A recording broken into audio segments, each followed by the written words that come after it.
notification as well.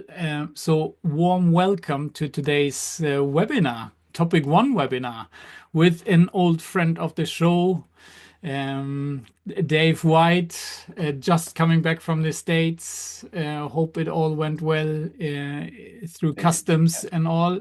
Yeah. And glad to have you back. Yes, you maybe have read about David. David is the head of digital education and academic practice at the University of Arts London. If this is still correct, Dave? Well, I'm a dean now, Ooh, turns out. sorry, I need to Yeah, no, update. that's fine. I mean, you asked the question, otherwise I wouldn't have Yeah, mentioned yeah, it. yeah, yeah. No, no, that's why I'm asking because it's always something I need to ask every time because it seems like you're No, no, moving no, up the no. It's not ranks. really like that. It's a Yeah, it postcode is. thing. It's so I'm Dean of Academic Strategy Online because we're looking at we're developing a lot of fully online creative arts Yeah, education, which is interesting. Yeah. yes, it is.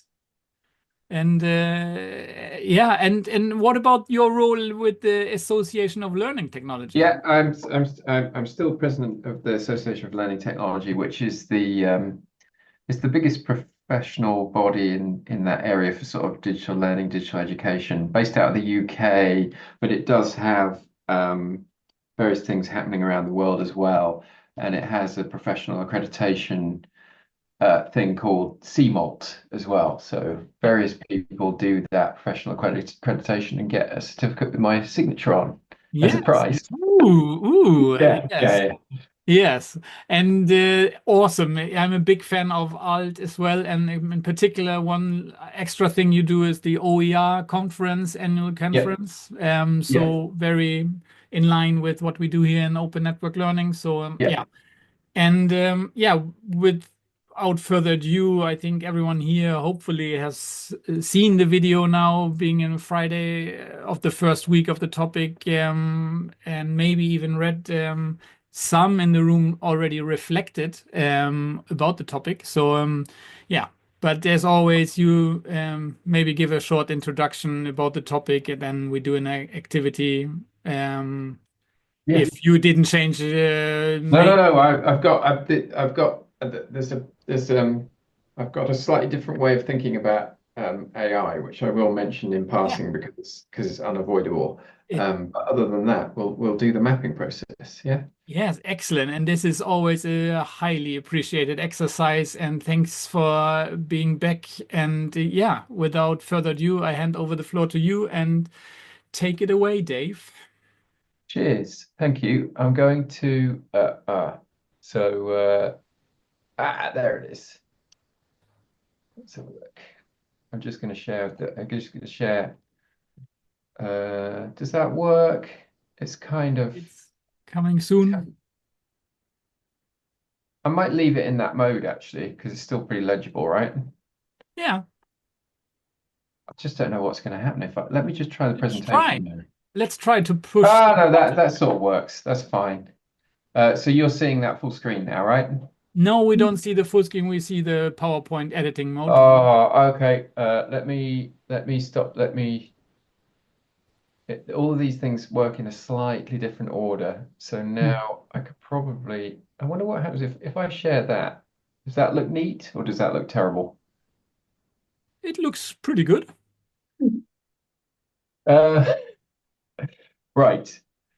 Uh, Little oh, wrong. smaller than maybe the screen. Okay, you see now what's happened here. This is always interesting from a digital literacy point of view. Is I've tried to be too clever with the way that I've set my screens up, and it's causing a headache. So what I'm going to do is, We uh, announced that you're just back from vacation and you're jet lagged, so you yeah, take all the time I'm to gonna set shift up it shop. that to that, and then I'm gonna press it again, and Yes, then oh, and I'm sure 90% of us in the room has been in the exact same Mm. situation, it's feeling fine. It's now fine. how. I feel very, I don't Oh know. yeah, yeah, It's yeah. very good that, This is the same for everyone. You know yeah, what the I'm same gonna brand. you know what I'm gonna it's because uh I think I'm gonna share it in like it was before because I Yeah. just think that's gonna be the simplest. It's because we use uh Teams at my institution. Yes. So Yes. Zoom is a minor mystery. Right, how's that? We'll go with that, We go even with though that. it's not in We go with presentation. that. Yeah. Okay, so hello everybody. This is a really great course to do. I think this is like super relevant course. And what I like about it is that it's actually think the course itself is kind of focused around how teaching and learning could be, extended or different in response to in response to the affordances of the web, essentially, as opposed to how do we do learning in blended online environments that is essentially fundamentally the same as the teaching and learning we might do in face-to-face environments, but it happens to be online. So it hasn't actually been redesigned in response to the opportunities that the technologies might give us. It's just perpetuating the same model, but through technology, if you see what I mean. So this is why this is interesting to me, certainly. So what we're going to do, I mean, you've probably seen the visitor in residence video that I made a while ago, and I'm just going to give that a bit more context, and then we're all going to draw our visitor in resident map. So in a little bit, I'm going to ask you to do a thing. Just to be clear, you could do that. You can draw your map digitally or on paper, whatever you're most comfortable with. But we'll get to that in a minute. So that's just me sort of flagging that there's stuff to do in a bit. What I'm going to try and do is find the chat window. I'm more than happy, if not delighted, if you want to ask questions or make comments or reflect on your own practice or your own context as I'm going through this. It's nice to get a bit of back and forth, and I'm quite happy to, despite what it looked like when I tried to share my screen, I'm very happy to be reading text chat whilst doing this, if you like. So please, I do invite you to do just that, ask questions. But what I find in this environment is sometimes it's really useful if people share their own experiences of certain things, because everybody's got people's response to some of this is different in different contexts. It's just good to learn about each other's work, actually. Okay, so and thanks for the invitation. So in terms of context, I think it is good to step back, actually. I mean, I've been, working in this territory for a long time now, and it's easy to forget how quickly things have shifted. So when I was first sort of undertaking research in this area, it was like social media was really weird, and only people, it was for young people, and people would say things like, what have you got Facebook friends because you're not capable of having real friends? There were no smartphones. It's not that long ago, right? And it's interesting how quickly all of that's shifted and kind of normalized, and then kind of gone toxic. And we're constantly sort of rearranging our relationship with web-based technologies and with each other with kind of hyper network technologies.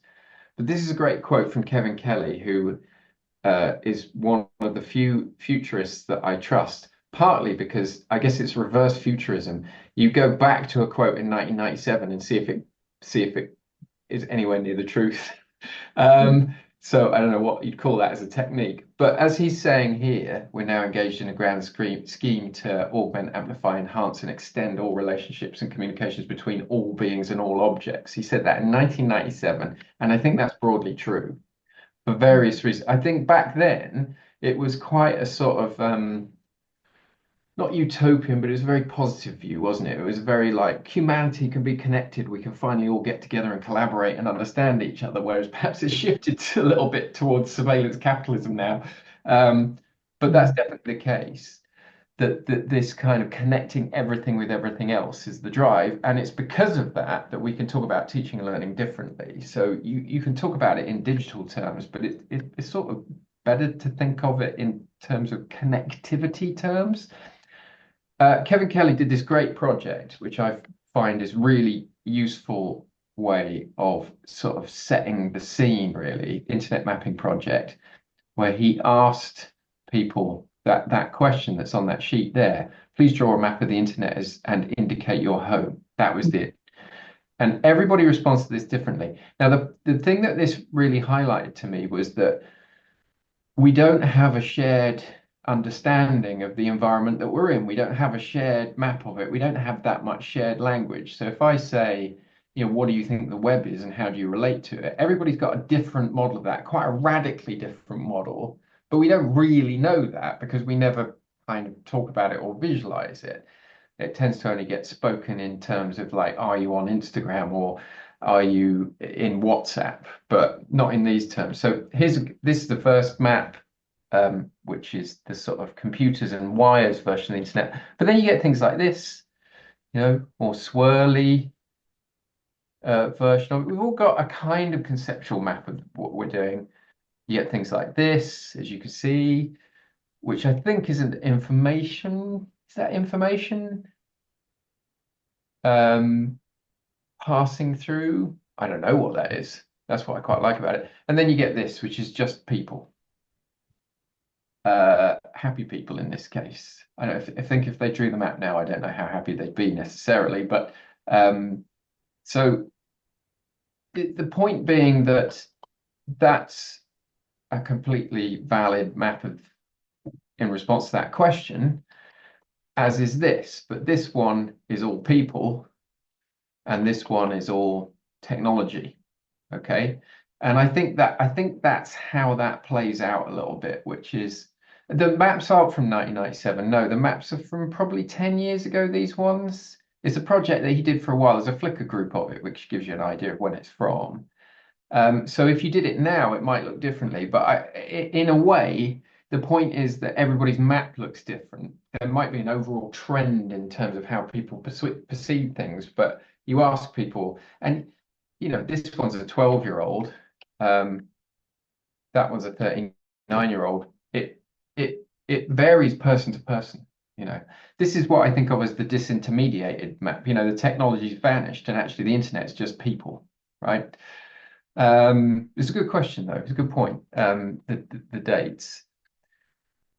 So I think it's useful if in an educational context. It's useful in almost any context, but it's useful in an educational context if we're thinking of teaching in a kind of blended, hybrid, online way to visualize our perceptions of the environment. I mean, if it's a residential course, a course in buildings, in universities, in colleges, then we've probably all got different conceptual maps of that. But there's something about the built environment that means that we're more culturally normalized to it. Yeah, cheers for the links. In terms of teaching and learning, this is still one of my favorite diagrams because it's got identity at the top, and I like anything that ends up having identity referenced in it somewhere. And really, the reason that I wanted to show you this is because a lot of what we're going to be talking about today is around practices and identity around the kind of more pointy bit of the triangle. Now, this is not specifically a ladder, which is why it's got arrows around it. Slightly confusing. But my point is, without access and awareness of technology and without skills, without certain classic literacies, we wouldn't be in a position to be thinking about practices and identity when we're thinking about our relationship, how we get with the digital environment, how we engage online, but also how we learn, right?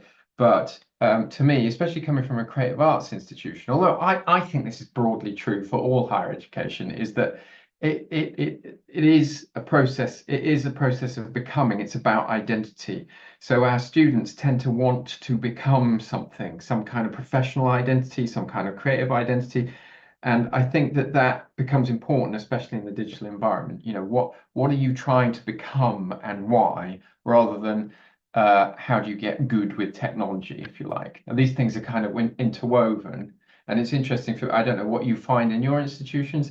We get a lot of demands from students to teach them how to get good at specific things. But actually, I think their overall aim is to become a certain person, right?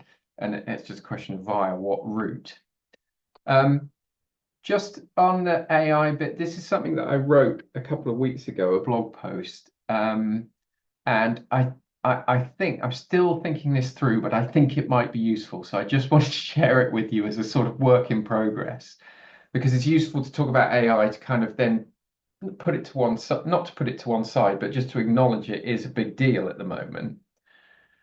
And I realized that the AI thing, that some aspects to the AI discourse or the discourse around AI in education are similar to emerging technologies that we've encountered before. So, for example, Wikipedia or the internet writ large. And these are technologies of cultural production. I can't remember where I got that from. I need to find the paper that there was a paper that kind of constructed a really good argument that said actually large language models, for example, are technologies of cultural production, and therefore they really intersect with education. So any technology of cultural production, whether it's AI or something else like Wikipedia, I think there's this gambit whereby we can use it to make our work more efficient, but the more we use it, the less the more we erode our personal agency in terms of the control over and the decision-making processes in what we produce and why and how. So my point in that blog post is to say that isn't necessarily a problem, and you'll see that, as you know, I really like a continuum. It's just something that we have to be really conscious of. So if we've, and this is something that I'm going to wrap into guidance in my university, which basically says, look, if you're a student learning something and you've taken the pure efficiency route 3 times in a row, maybe you want to think about that, because you've actually probably lost quite a lot of agency in what you're doing, and you might well have lost some of the sort of value to the learning that you would have otherwise had, right? So I think it's simple, but I think you can apply that to quite a lot. And then it becomes, something that I promote is this idea that it's not, there's not necessarily a right or wrong way to approach digital technology, but it's always a good idea to be conscious of why you're making the decision to engage in a particular way. And I'd say, as if I had a student that said, I just went for the super efficient route for all these good reasons, I'd be like, well, you're thinking about it, and that's what's important. Anyway, I'm going to move on to the V&R stuff now.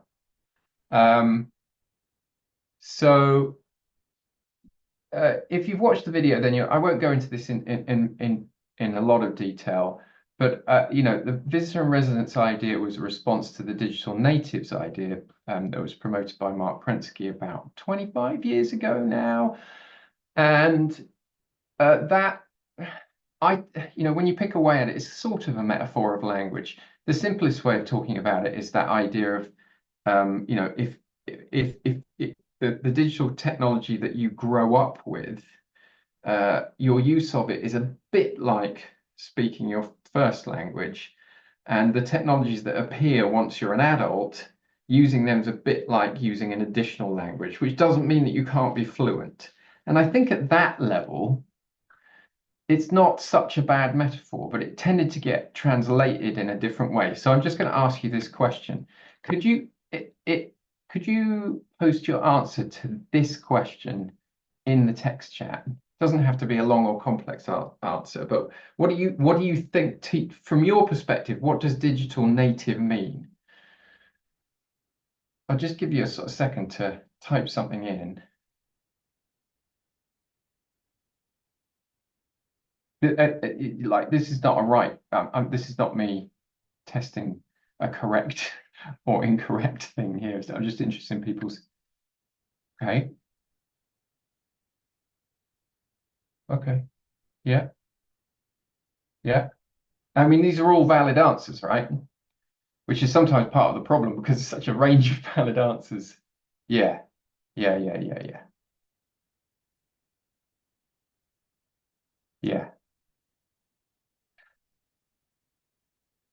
So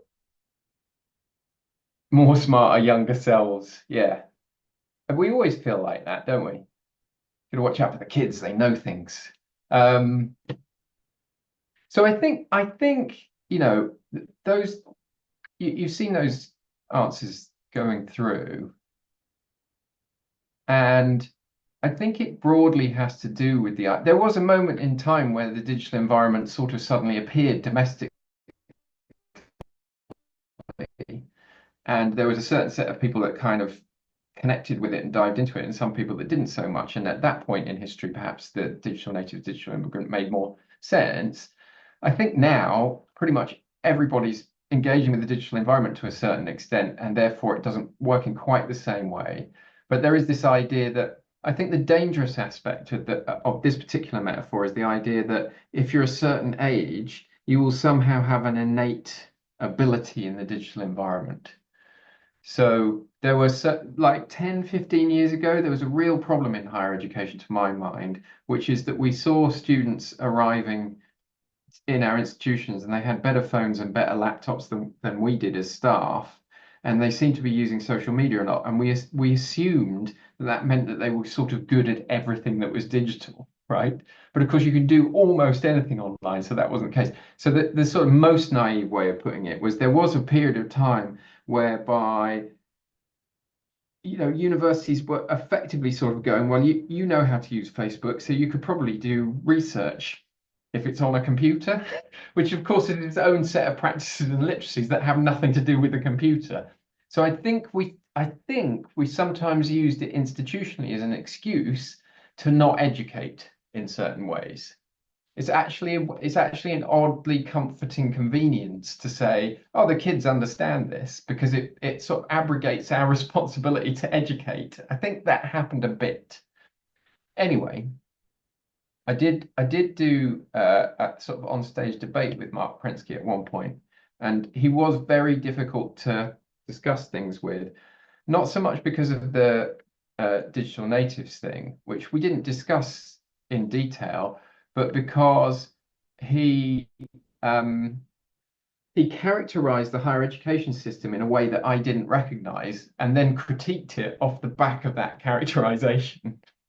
And his characterization was like Yale, Harvard. Do you know what I mean? It was, and actually, the higher education environment is very complex and diverse. And so, what I tend to find is quite often people that you see in these sort of high-level conferences, that they'll talk about how we can disrupt and radically change the university environment or the higher education environment.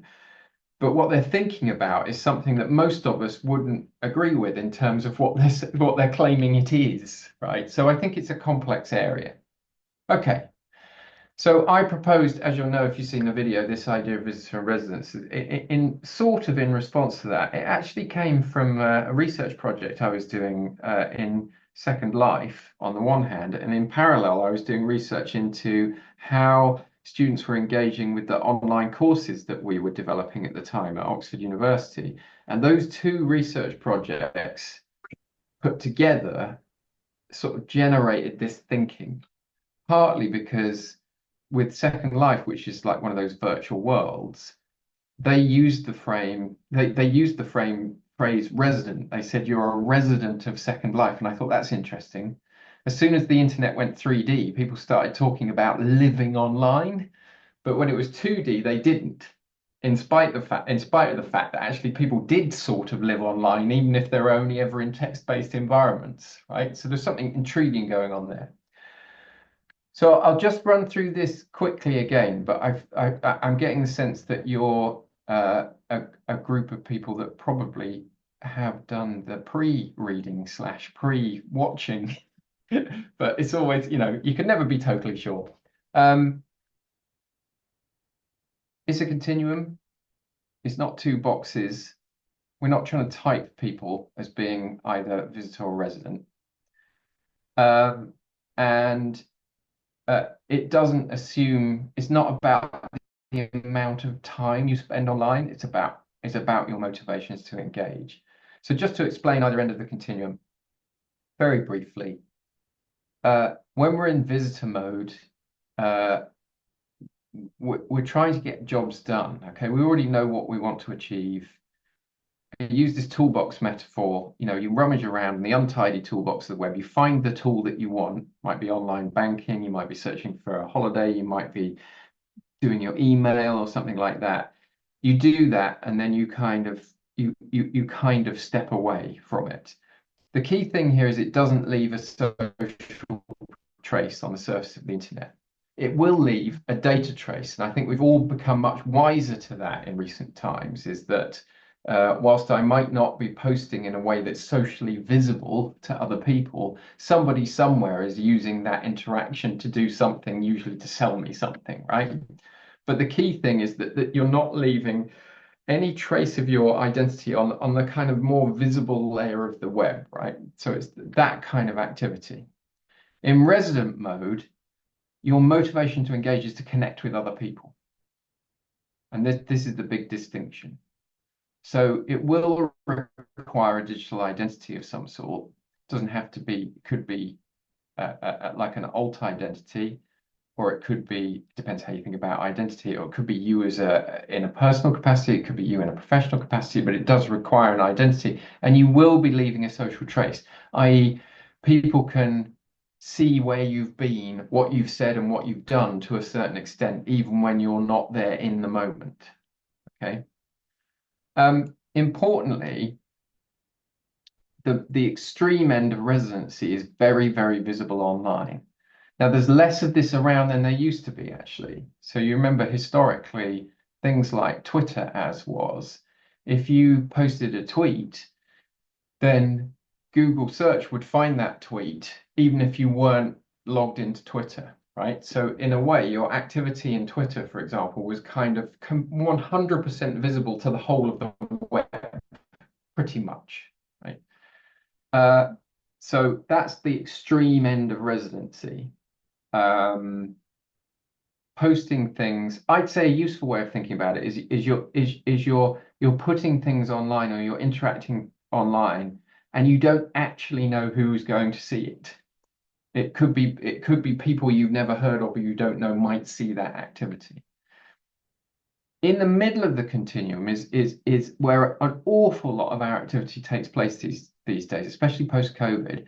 This scenario that we're in now is typical of that, whereby you're in a resident mode like I am now, but we sort of know where the edge of the activity is in terms of people, right? I know that there's X amount of people in this room, and this is not going to go any further than that.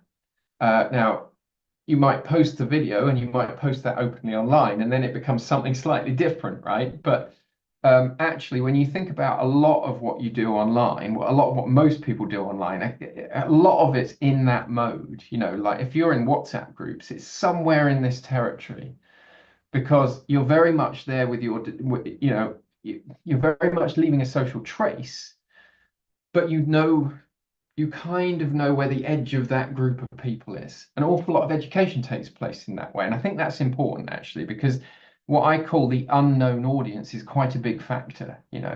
If I say, I'd like you to interact online, and it's going to be within this group of 25 people, that's very different from me saying, I'd like you to interact online, and anybody on the web might see it at any point in the future. You're going to feel very differently about it, right?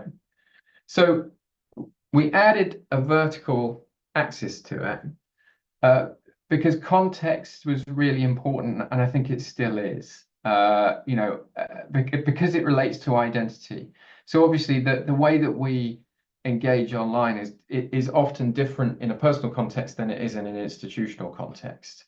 When we do this with students, sometimes we put the word course instead of institutional, because institutional doesn't really mean quite the same thing if you're a student. For most students, I've found that the course that they're enrolled on is kind of the biggest concept that they're engaging with, if you like. Okay, so I'm going to show you a couple of versions of my V&R maps, and I'm going to ask you to draw your own and then post them to a Padlet. But as you've seen, this is not a precise process. They're always a bit of a work in progress. the main thing is to just kind of jot it down and have a think about it. The most important thing is it's useful to see each other's maps, because to my point about the internet mapping project, it's just valuable that we have a bit of an understanding of how each other is kind of conceptualizing the web and how we're engaging. You can imagine that would be useful across a group of students as well. And also they're just a useful object to reflect on, if you like. So what I'm trying to say is the conversation around the maps and the way we reflect on the map is more important than the map itself. So don't try to be precise. It's not a precise process. So this is my original map from way back, and it's completely changed now. It's really interesting sort of historical artifact. You know, I'm not in Twitter anymore. Skype, don't use that anymore. Those are the main ones. Facebook shifted for me, but I'll show you the difference. Okay, so this is one from a couple of years ago, which is now inaccurate. It's always moving around, right? Our practices are always shifting. The digital environment's always shifting. And I think these days I'd say broadly, we're all, including our students, a bit more thoughtful about how we engage online, because we've learned that it's not a benign environment. Like, it's not an apolitical environment. There's always somebody using that data. There's always something going on. So a couple of years ago, most of this is accurate. WhatsApp became a really big deal for me. It's a bit of a mess in terms of it's got personal and professional stuff in it. That's why it's such a big block. It probably doesn't go right the way to the edge of residency because it's kind of private. So the right-hand side of it probably should be further in. Teams appeared because that was the platform we use at work. And basically, over the course of COVID, all of our work, well, certainly my work, but I think for most of us, our work instantly became very digitally resident, right? So most of you will probably have something like Zoom or Teams or something like that somewhere in that resident institutional quadrant, which wouldn't have been there a few years ago necessarily. Maybe a bit of Skype. Twitter's now X. I've backed away from it for all sorts of reasons, I guess political. But Twitter over the last sort of 4 or 5 years was becoming kind of too politically charged for me, and it was just easier not to be there in many ways, which is a bit of a shame. I blog about professional things. I do have the comments on, but over the years that's moved more to a visitor side of things because less people tend to comment on blogs than they used to, and there's probably the one thing that's missing from here is LinkedIn. I've now got more into LinkedIn. Some of that could have been the way the digital environment's changing. Some of that could be because of just where I am in my career, right? I'm not trying to make a name for myself I'm just there with a kind of established identity, which works quite well in LinkedIn. And Facebook shifted a little bit because I joined a sports club, and for various historical reasons they're in Facebook, so I'm more active there, right? So that just gives you an idea. Everything's moving around. What you can see is it's easy for me to account for why something is where it is. Like that, I can tell a little story about each of them. I've got my reasons, right?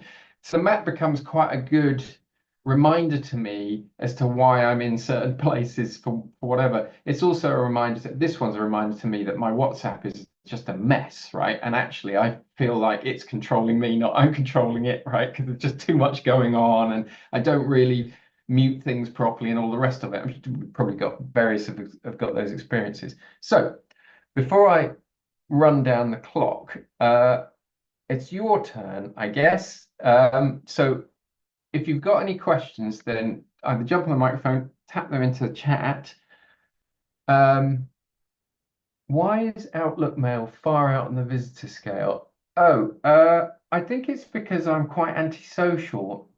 I'm quite antisocial. I'm not a massively sociable person anyway, but I tend to use email in quite an administrative way.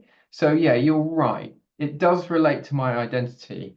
So the Outlook mailbox probably should leak over into resident a bit more. It's not pure visitor because it is attached to my identity.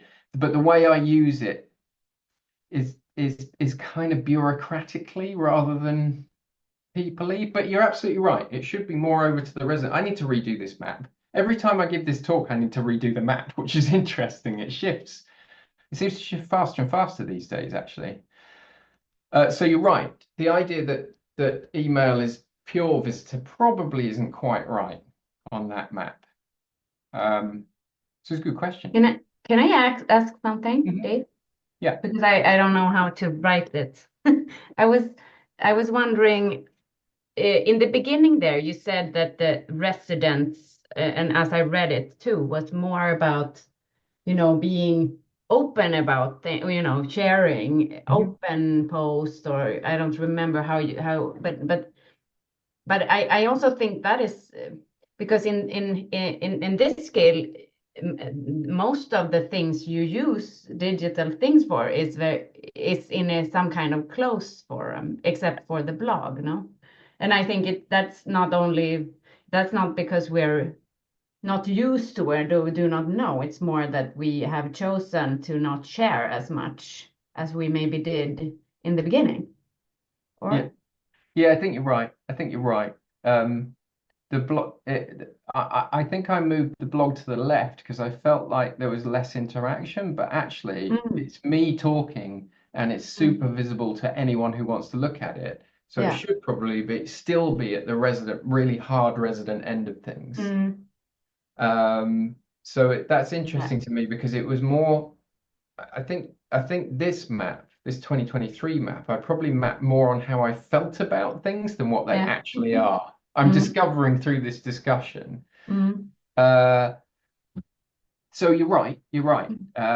But I guess the thing for me would be we're having quite an interesting discussion, even where I've mapped it in a bit of a wonky way. Because I hadn't until this moment realized that this was quite an emotive map rather than accurate in terms of the way that visitor and resident works on paper, if you like. So it's super interesting. I mean, it's good that it makes me also think about the public and the private, that we use things for communication, but they're not necessarily.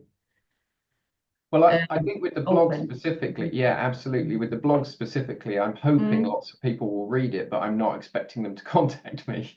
Yeah. So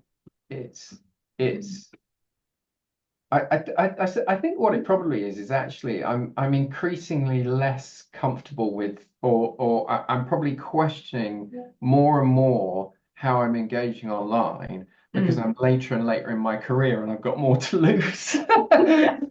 Whereas when I was like 15, 20 years ago, I'd be all over everything because I just wanted, I wanted to be out there.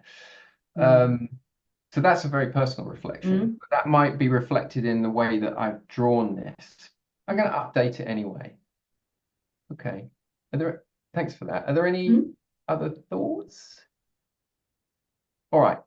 So I'll leave that on screen. If you want to just spend, we're not going to spend more than 5 to 7 minutes drawing our maps. It really doesn't, it's sort of better to do it quickly. That's plenty of time, by the way. Doesn't sound like very long, it's plenty of time. So if you want to grab a piece of paper and a pen or pens, or if you want to do it digitally, then I'm just going to leave a little bit of a while for us to sort of draw version 0.2 of our maps. And then what I'll do is I'll flip to this this screen here, where you can QR code your way to this Padlet and upload them when you're ready. What I'll do is I'll leave my map on just to give you a sense of, just give you a sort of visual reference. Obviously, everybody's maps are going to be a bit different. The easiest way to, if you're doing it on paper, then the easiest way to upload it is just to use your phone and QR code your way to the Padlet and upload it to the Padlet via your phone, but do it via whatever method works best for you. So yeah, take a few minutes to draw the map as a, first draft, if you like. I hope that's okay. This is the trickiest bit of the session for me, so I have to keep quiet. It does not come naturally to me.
So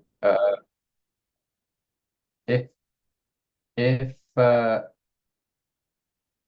you can QR code your way to the Padlet.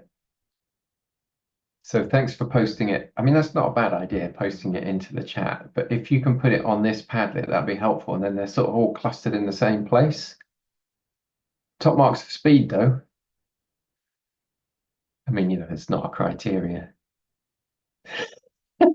But, you know, still.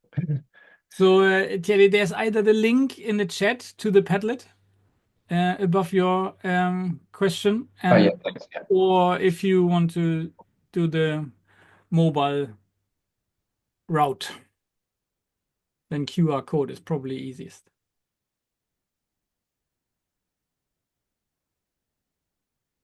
And I just double checked the settings should be right that you could upload stuff.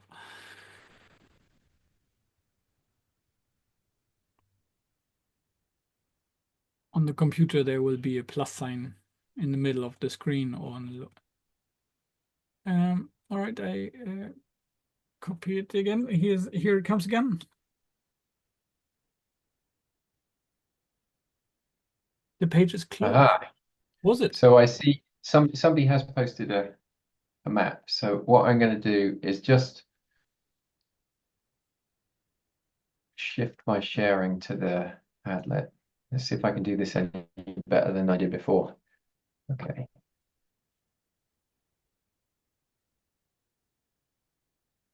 This is where we get like screen inception sort of layers of the same thing in slightly different versions. So don't try and upload your VNR map to the version of Padlet that's inside Zoom. I don't think that works. It might work. Yeah. But we've got 3. Yeah, no problem. If you cannot do it, it's like just an invitation. No problem if you're on the road. Yeah.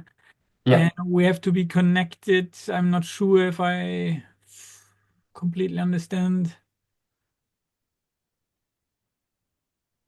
Oh, I mean, I think it's good that somebody's on public transport. That tells you something about digital education and access, doesn't it? I don't exactly. think we make the most of this. I don't think we talk about it enough, but it's not unusual for me to be doing an online session somewhere and somebody to be on a train or a bus, right? Yeah, for sure, for sure. I mean, that's like 20 years ago, that would have been some kind of crazy future talk. Yeah, this is probably why podcasts also are very popular. You read them or listen to them on the road, and I think there are some of these really big things that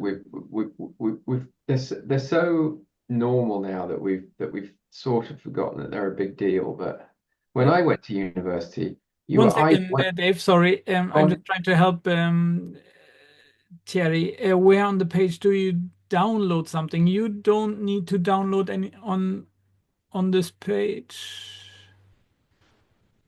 I tell you what, Tierra, it's fine if you want to leave it in the chat, then that's fine because everybody can see it there. People can take a look at it. So actually, what I'm going to do, because otherwise we'll run out of time, and this is a side effect of me being jet lagged, is that I just, talking slightly too much.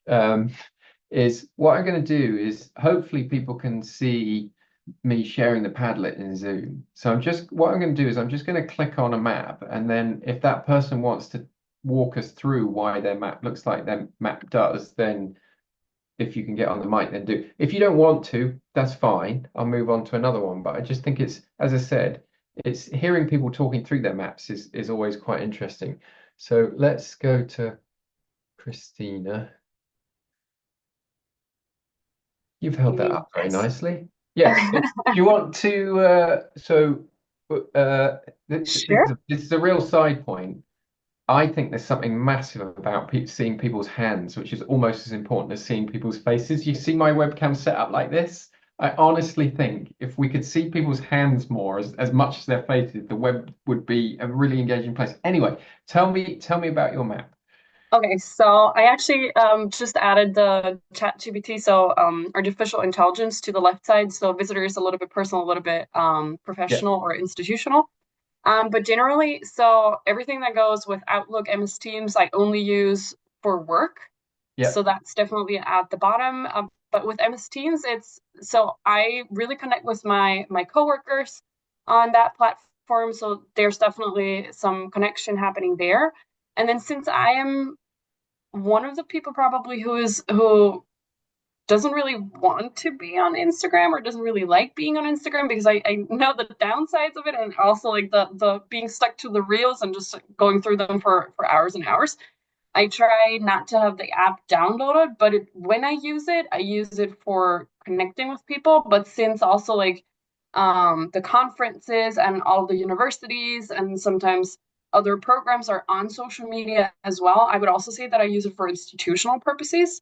So that has grown over the years. And I was also responsible when I was a student assistant. I was responsible for taking care of our social media account. Yeah. So that was also something that I did. And Gmail is just personal email. So. Yeah, no, that's really interesting. I think the point about, I mean, it's not that overlap between Teams and Outlook. I can totally understand that, especially off the back of the conversation that we had earlier.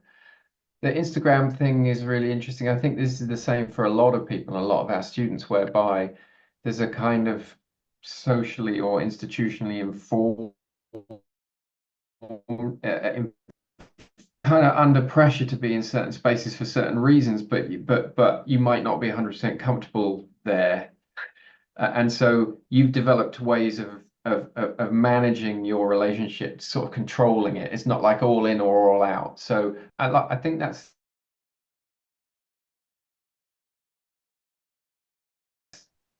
is quite a common experience these days. Absolutely. And it's also, I've always had the thought of like creating a professional account on social media that I can then use to connect with other professionals on social media, so that and I would never connect with my students on social media.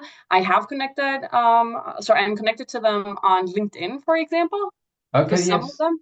Yeah. And that is also tricky, I believe, because I'm posting certain like career milestones that I have, and then they see me in a state where, so it's still like I'm still figuring that out. I actually but I can immediately understand why you need to think like that, and I'm sure many people in the room can understand why, that we're making all of these really nuanced decisions, aren't we, about the context of the platform, what that represents, where it might be reasonable to connect with students, where it might not be.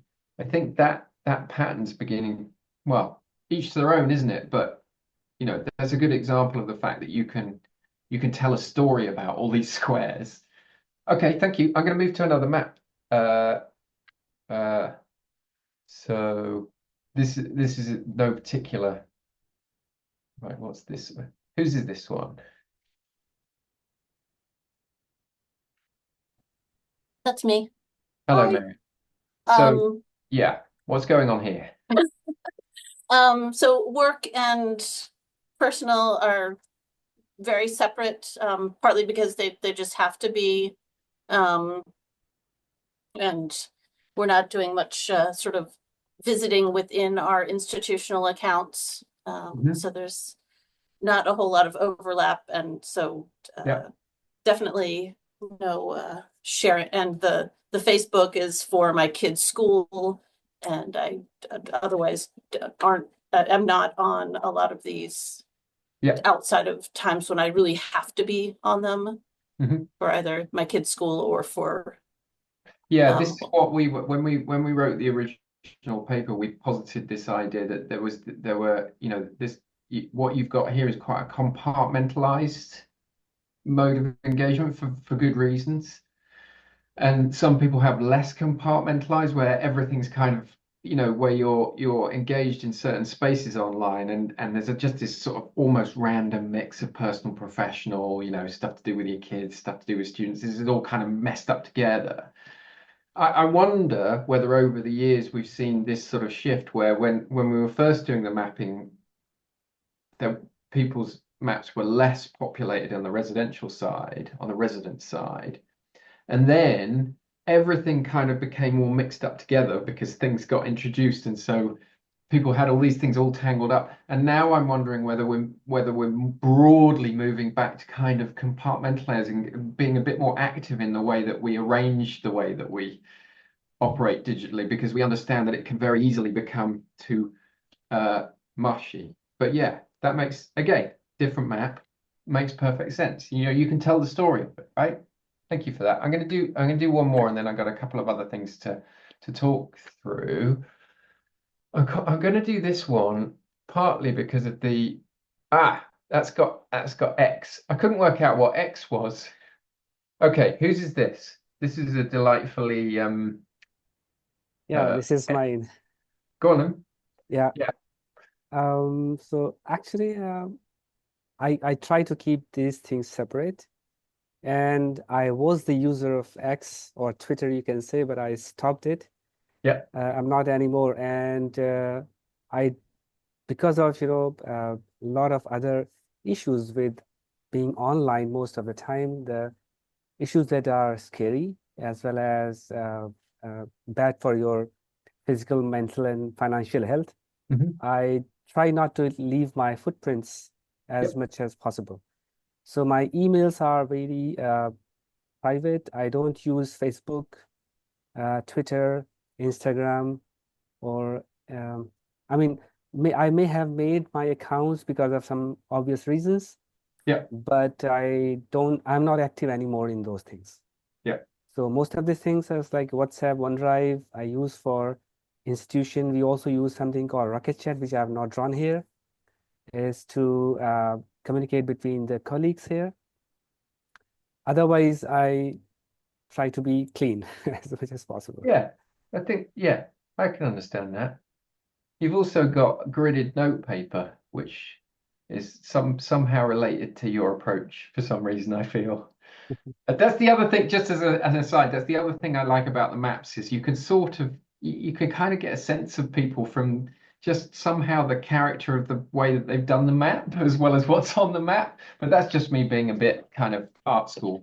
Yeah, that's fascinating. And again, you know, your map's very different, but you've got your reasons. And so I think my overall point would be, as I've mentioned before, in a way, it's a bit like the AI thing, it's not really about what is on your map or where it is, but it's about whether you feel like you've got agency and self-determination, whether you feel like your map looks like it does because you've made active choices, or whether it's just sort of happened and you feel like you're being pushed around by it.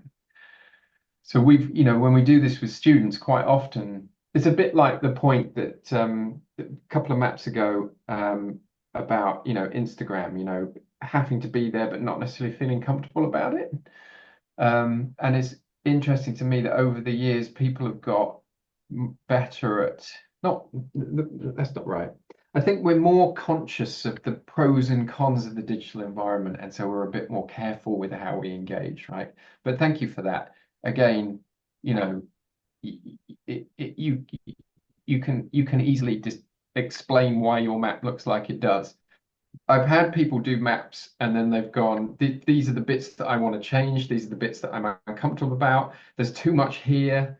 I want to be more here and less there, right? So I think it can be quite a useful developmental activity where you draw the map. We did it with tracing paper once, actually, where we put tracing paper over the top and then people would draw actually what their map actually what they wanted it to look like rather than what it was. And that gave you something to head towards, and in some ways gave you a bit more control back. Obviously, an awful lot of the web, the business model is it's an attention-based economy, isn't it? So the business model is to try and get you to engage as much as possible in the least conscious way possible. Quite often is what the business model is. So if doing the map just allows you to step back and go, hang on a minute, that's weird. Now I look at it, there's a lot going on there. Then we can make those kind of choices. Thank you for doing that. Thanks for engaging with that. Obviously, these are useful artifacts. Top tip for ONL, very good to blog around. A little reflection on these maps. It's a cracking blog post. That's my. Thank you for that. And Lisa has a question. Yeah. What I think really worked with after doing this. The metaphor of the residents and the visitors is really works for me then, because if you think about a residence in some kind of residential area, they know where to go for the best foods, or but visitors kind of go wherever what comes easiest, or so it's like this kind of doing informed choices or something is also like a part maybe then of not being knowing where to go for what kind of. I think the term informed is really useful. I like that. I like that. That makes sense to me. Is that sometimes you need somebody who's resident has the ability to give you advice and guide you. They kind of understand which streets to go down and what streets not to go down. So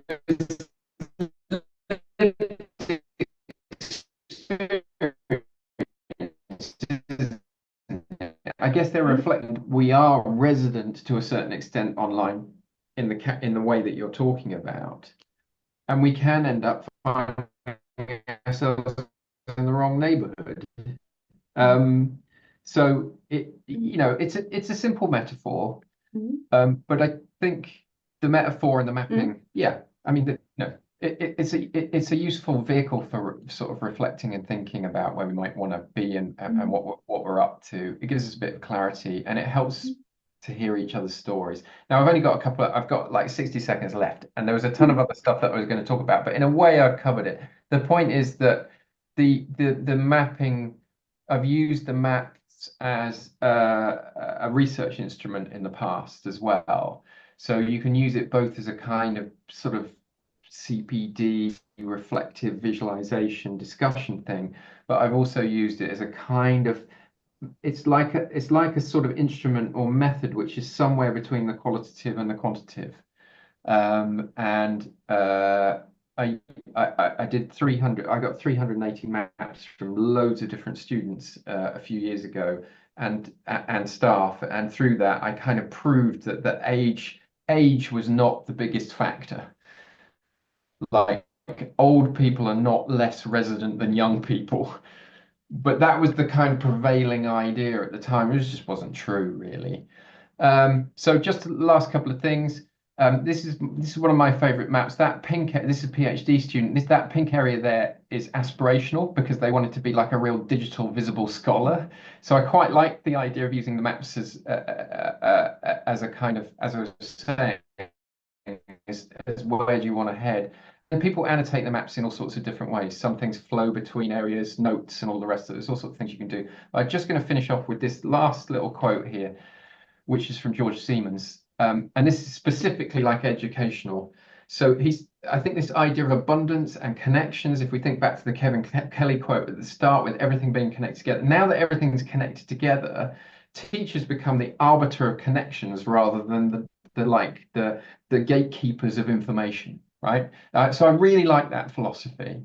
And I think, and what I'd argue is that, the way that we do teaching and learning, assessment, education, still broadly has quite often has quite a way to go to kind of lean into this idea of being arbiter of connections. What happens when all information is available at all time to everybody everywhere? Then it becomes about being the arbiter of connections, or I think it probably should do. And I think we're doing that more and more, but it's still sometimes not going that way as much as it might. Okay, thank you for that fun session. Thanks for the chat. And you've got those maps to look at as well. Cheers. Thank you so much, Dave. Sorry, everyone, about the mix-up with the time. That was my fault in the calendar file. Check it out on the homepage for the next session on individual reflection spaces, I think on Tuesday. Double check the times, please. Sorry about that. Dave, thank you so much. Good luck getting over your jet lag. Okay, thank you. Cheers, everyone. Have a great weekend, everyone. Bye. Have a great weekend.